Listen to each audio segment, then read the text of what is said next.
أعوذ بالله من الشيطان الرجيم بسم الله الرحمن الرحيم وصلى الله على النبي الكريم محمد وآله وصحبه أجمعين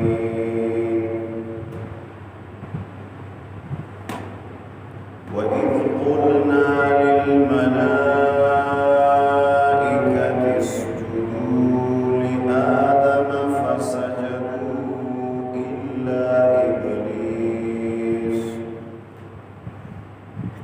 إلا إبليس أبى واستكبر وكان من الكافرين وقلنا يا آدم اسكن أنت وزوجك الجنة وكلا منها رغدا حيث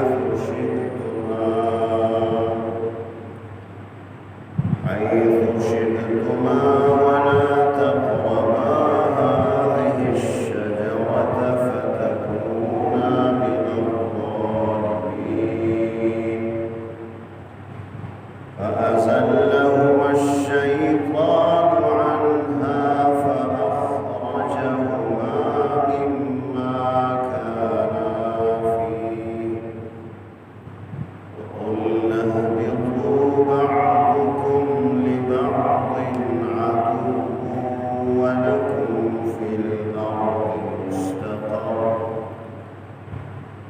ولكم في الأرض مستقر ومتاع إلى حين.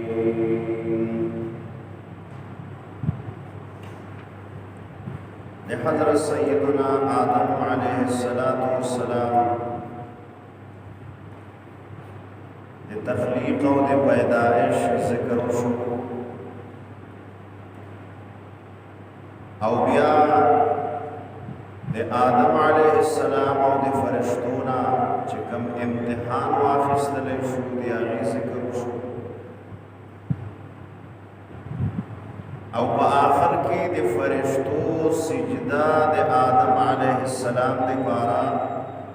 تعظیما چې د آدم علیه السلام تعظیم او احترام شي دی هغه ذکر شو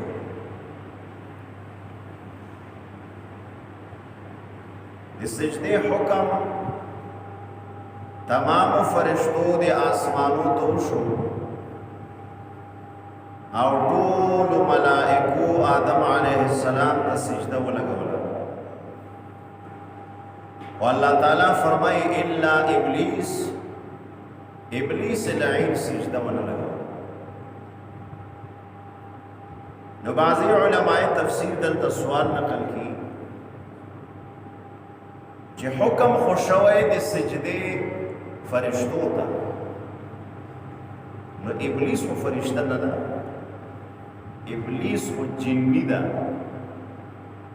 د نسلی تور د جنیاتو څخه نو الله تعالی خو حکم د سجدي فرشتو ته کړه جنیاتو او شیطانانو ته خو نه کړه نو څنګه الله فرمایي فرشتو سجده وکړه شیطان دا حکم خو شیطانانو ته نه شو نو الدا علماء جواب کی چې قرآن شریف خو ذکر نه کړه لیکن د احادیث او روایتونو معلومیږي چې حکم د سجدې فرشتو او جنیات دواړو ته شو فرشتو تم شوه او جنیات او پیریانو تم شوه لطیف مخلوق چې پستر و نخکاری پیریان او فرشتي دواړه دي لطیف مخلوق ته حکم وشو چې تاسو آدم علیه السلام ته سجده وکړئ نو پیریانو ته حکم شوه او ابلیس کا فرشتہ نه د جنی خدا لہذا حکم د سجدے جنیات ته شوه آدم علیہ السلام د ابلیس تم شوه او الله فرمایي ابلیس لعین سجده ونه لګوله فابا د انکار دویم جواب علما کوي چې ابلیس اگر چې جنی ده فرشتہ نه ده خو عمر د فرشتو په منځ کې تیریږي. روایتو کې راځي شاہ عبدالقادر رحمه الله ذکر کوي چې ابلیس لعین د شیطانانو په منځ کې ولک کال د خدای عبادت کړي، ولک کال د فرشتو په منځ کې پاتې شوی او د الله عبادت د په طاووس الملائکه باندې یادېږي د فرشتو استاد. نو دغه جنی نسلی تور او اوسیږي د فرشتو په منځ کې. نو کوم حکم د سجدي چې فرشتو ته شوی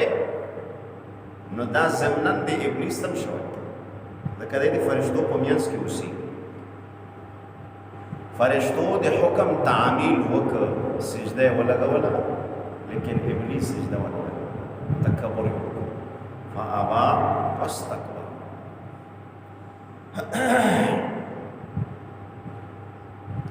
ابلیس لعین ولک کال د الله عبادت کړي لیکن د الله دی یو حکم په سرتابی او په خلاف ورزي سره دی ولا کو عبادت خاور سره خاور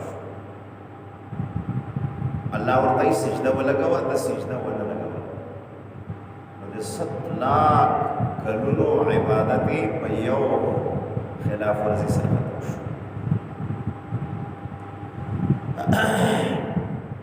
یو تفسیر لیکي چې د ابلیس لعین د موسی علیه السلام سره ملاقات وشو. ان موسی علیہ السلام ته فرمایي چې د ما سفارش په الله ته وکړه چې د ما توبه قبول کړي. موسی علیہ السلام الله ته زارۍ وکړي. الله تعالی و فرمایل توبه به قبول کم په یو شرط بداوی چې د آدم علیہ السلام قبر ته سجده لګي. چې شیطان دې دا وې نو هغه دا په امکان نه لري ما په ژوند کې ورته سجده نه لګولې نو د قبر ته څنګه سجده ما غزاړه تکبر باندې ولاړ نو په یو سجده باندې د الله د دربار نه مردود وګرځي او شړلې شو او تر قیامت پورې دې رټلې شو رجی شیطان رجی شیطان مردود.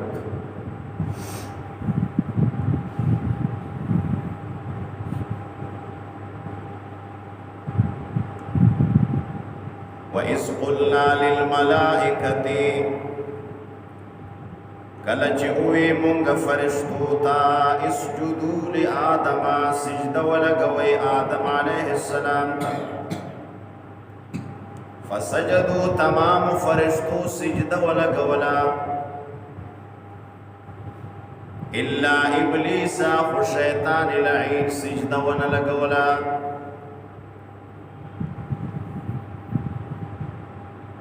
ابا واستكبر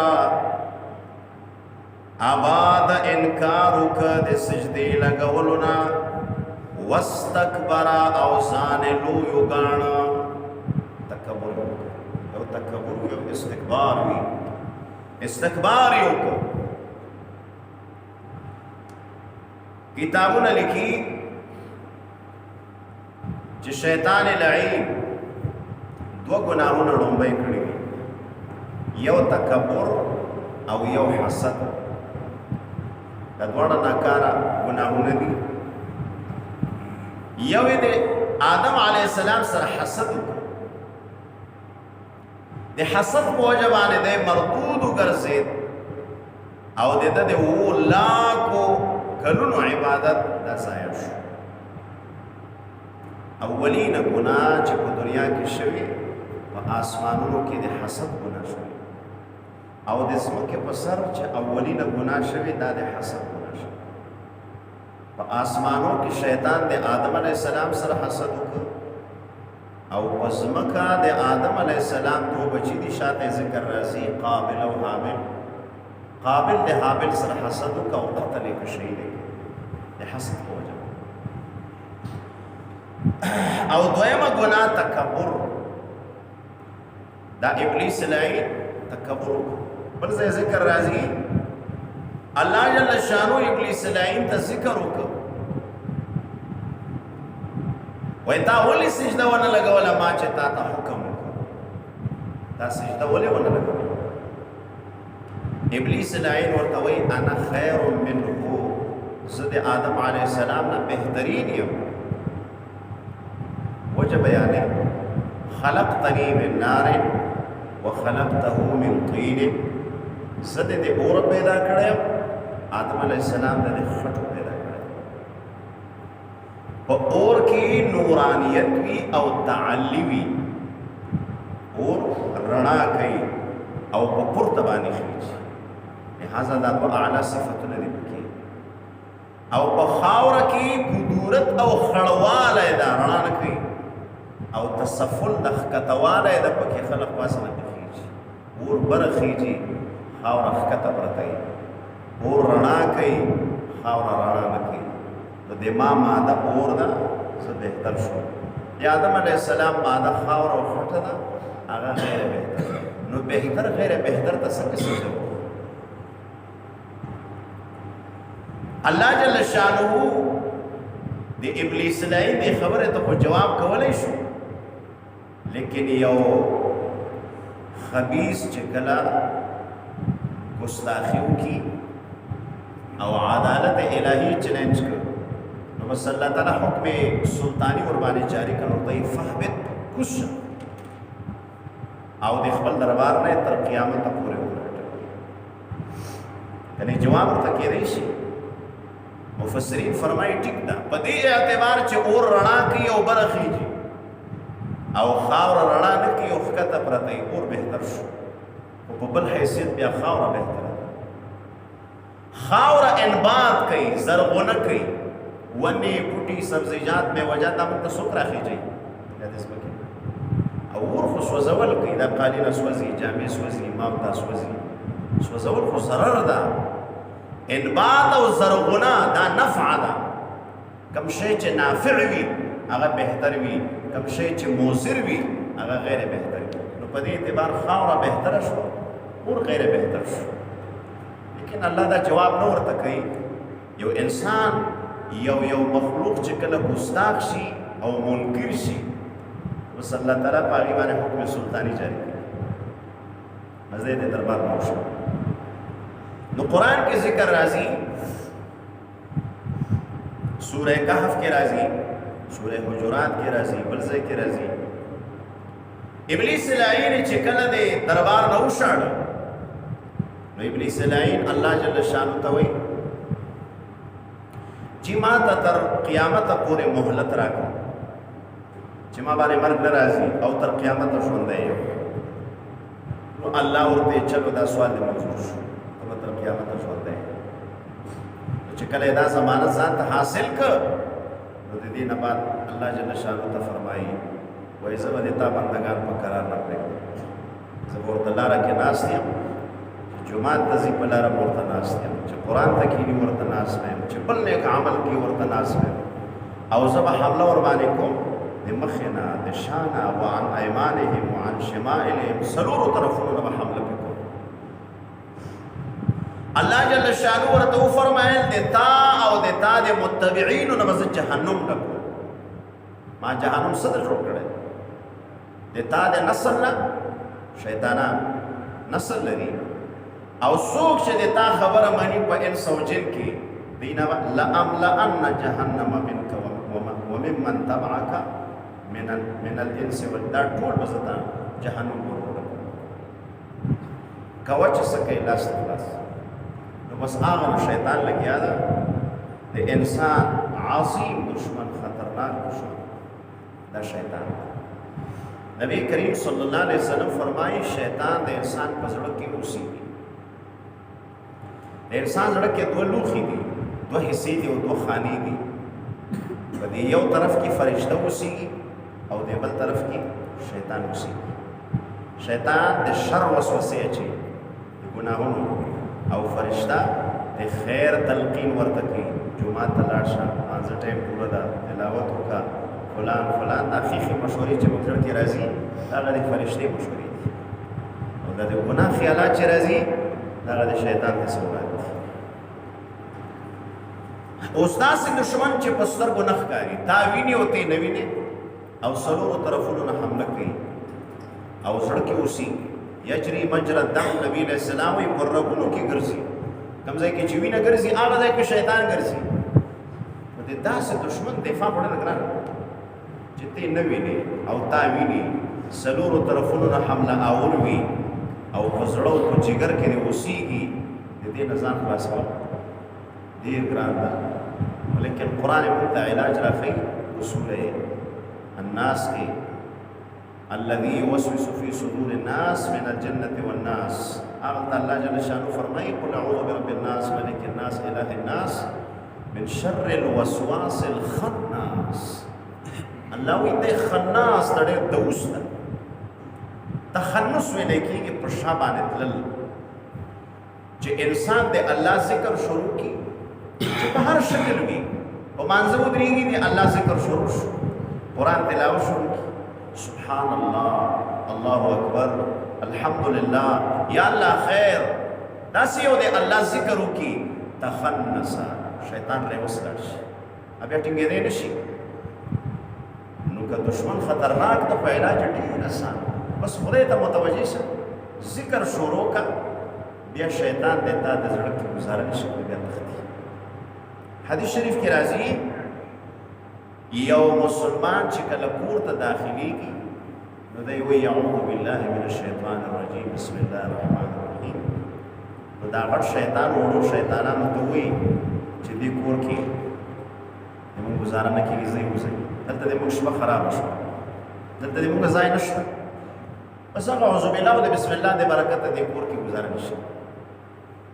په کوم دسترخوان او په کوم خوراک باندې چې بسم الله الرحمن الرحیم تلاوت شي،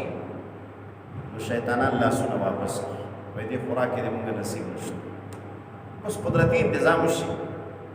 او کوم کور کې چې د قرآن تلاوت او ذکر الله وشي، هغه کور باندې شیطانان اټیک نشي. علاج ډېر اسان، دشمن نه خطرناک، او علاج ډېر اسانه ده چې سړی کوي.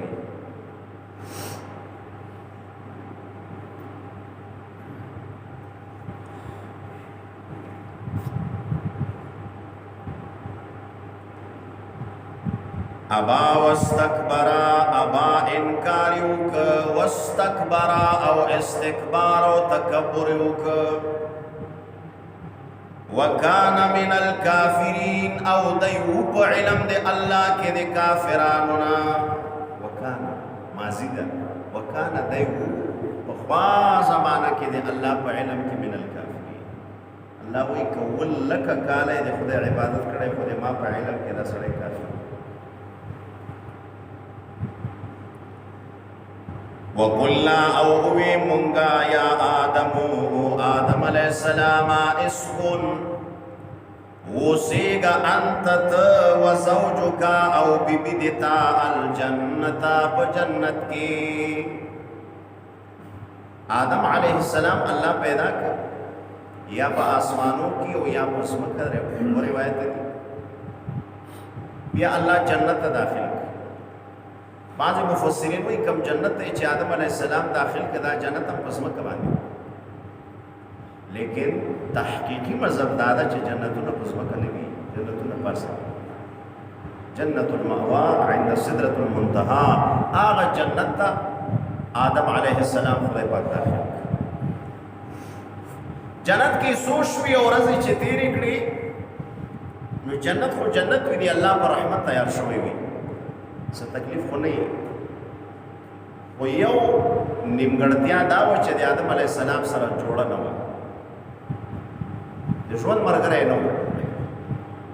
نه ورسره بل ملګری شته او نه ورسره ښځه شته. او دا خو فطرت او مزاج د انسان نه بلکې د حیوان مزاج ده، چې څومره اعلی مکان د یو انسان او د حیوان دپاره تیار شي، خو چې خپله بیبي او جوړه ورسره نه وي، هغه کور کې دی په خوشحالۍ سره وخت نشي تېرولی. ښکلې بنګله جوړه کا او پکې هر قسم سهولیات فراهم کا، خو چې جوړه د ژوند پکې نه نو د انسان زړه پکې تنګېږي. نو آدم علیه السلام زړه داسې تنګ جوړه یې نه وه، نو روایتو کې راځي د غرمې په خوب باندې اوده ده نو چې راویښ شو د دې کیڼې پختۍ نه یوه ښکلې ښایسته رنګې ښځه الله پیدا کړې د آدم علیه السلام دی بدن او د پختۍ نه یوه ښځه پیدا کړې نو چې سترګې بیدارې کړې نو مخې ته یو ښکلې ښځه ناسته نو دی ورته یې من انتې ته څوک یې نو هغه ورته یې انا زوجکې انا زوجتکې زوجتکه زه د تا بیبي یم الله تعالی د تا د خوشحالولو دپاره پیدا کړې نو بس بیا سره جوړه وخت شروع اوس حدیث کې راځي چې حوا علیها السلام دا د آدم علیه السلام د کیڼې پختۍ نه پیدا کړه پختۍ نه پیدا کړه او د کیڼې نه پیدا کړه دې کې اشاره ده پختۍ دا لږ شاته کوي نو نبی کریم علیه السلام وایي حوا بیبي دا د پختۍ نه پیدا شوه او دا لومبنۍ ښځه ده چې په دنیا پیدا کېږي دا د تمامې دنیا د ښځو مور ده او د تمامو نارینهو پلار سیدنا آدم علیه السلام ده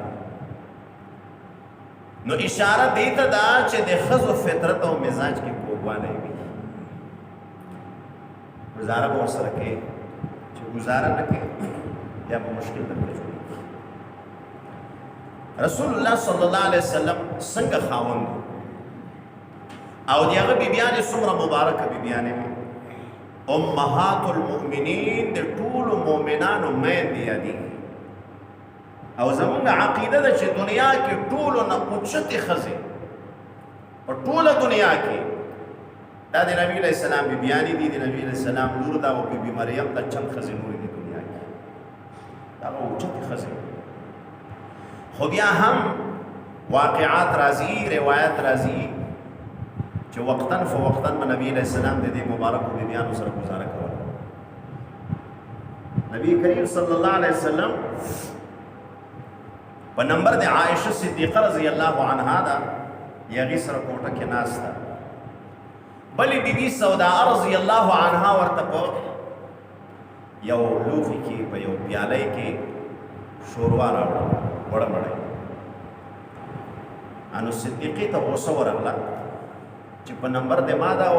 روټۍ ورپسې ته راوړې نو هغه کنډول یې داسې په لاس وواهه هغه وغورځېده کنډول هم مات شو دا وړه مړۍ په ځمکه تلوله شو نبي علیه الصلاة والسلام په ځای د دې چې غوسه شي ویې خندل او هغه کنډول یې راواخیست هغه درزونه یو بل سره داسې برابر کړو مبارک ورته باندې داسې ونیوه نو دا وړه مړۍ راخلي او پکې اچي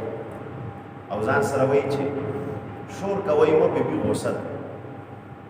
حالانکه نبی علیہ السلام څومره لوی ذات ده څومره لوی شخصیت ده ولیکن د بیبي سره څومره ګزاره کوي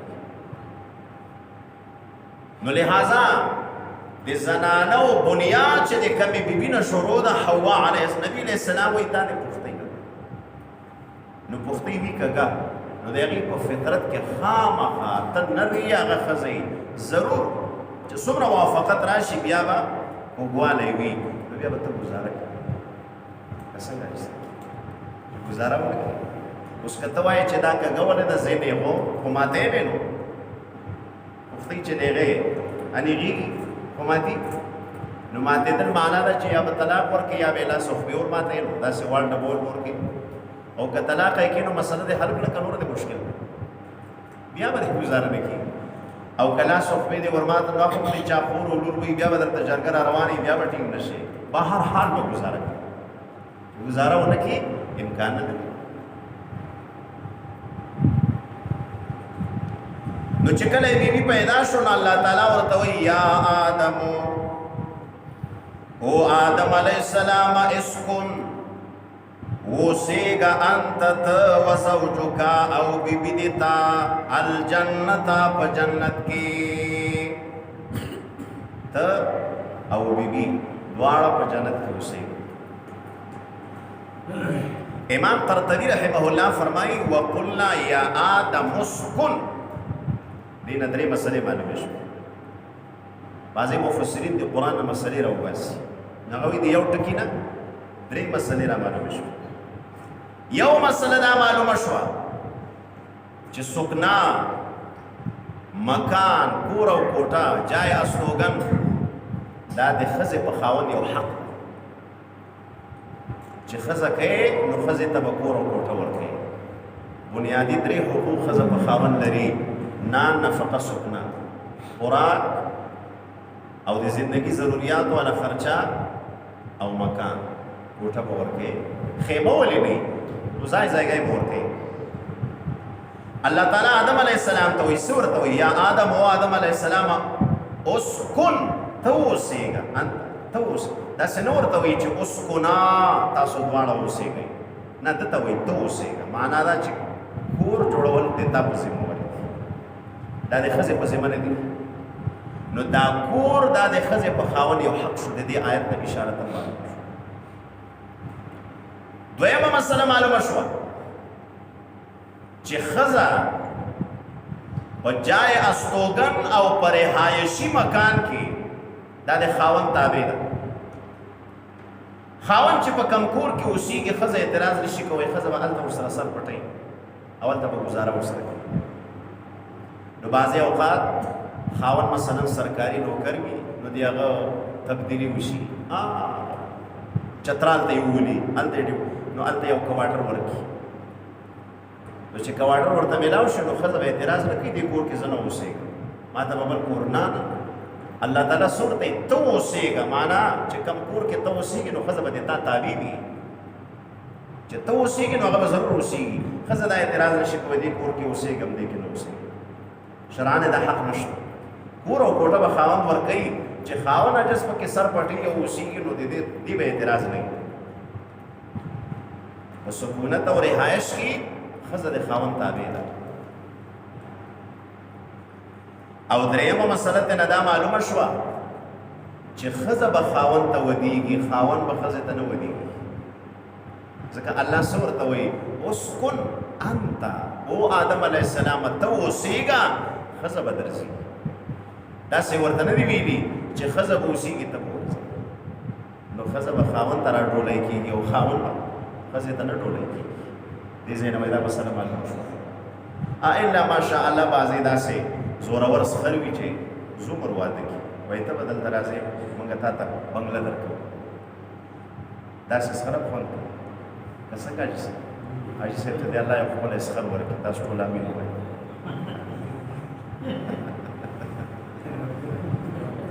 ولې فتوا مې ونه کړه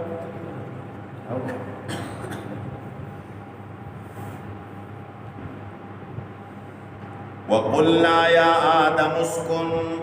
چې الله یو ښکلی ځای درته برابر کړي نو دې ملګرو ته چې پروګرام وشي زموږ پکې خیر ده زموږ دې ملګرو پکې خیر ده الله دې ټولو ته ورکړي چې خیر پکې وي خیر ټکه شاه منصور شیخ صاحب رحمت الله علیه ته وایي 3 کسان 100 کسان راغلل ورته یې چې ما واده نشته وی الله دته خیر ورکړي بل راغی چې بچی مې نشته خدای دته خیر ورکړي بل څه بل حاجت نو هغه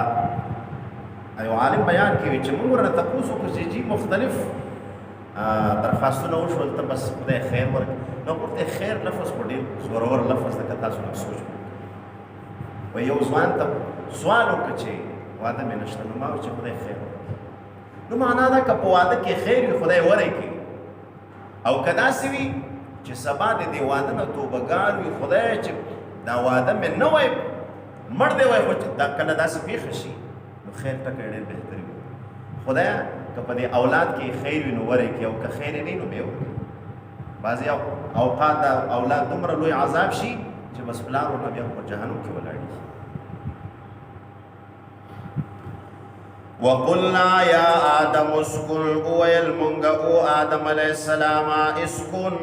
اوسېږه انت ته وزوجکا او بیبستا الجنتا په جنت کې اوسېږئ وکلا او خوراک کوئ منها د دې جنت د نعمتونو نه رغدا فراخ او کلا او طریقې سره رغدا نه ختمېدونکی رزق د خورئ کلا او پریمانه څه شی مو چې خوښي او چېرته مو چې خوښ بس دا باقي آیت په سبب راغلی اللهم صل على اللهم ربنا آتنا في الدنيا حسنة وفي الآخرة حسنة सल्लल्लाहु तआला अलैहि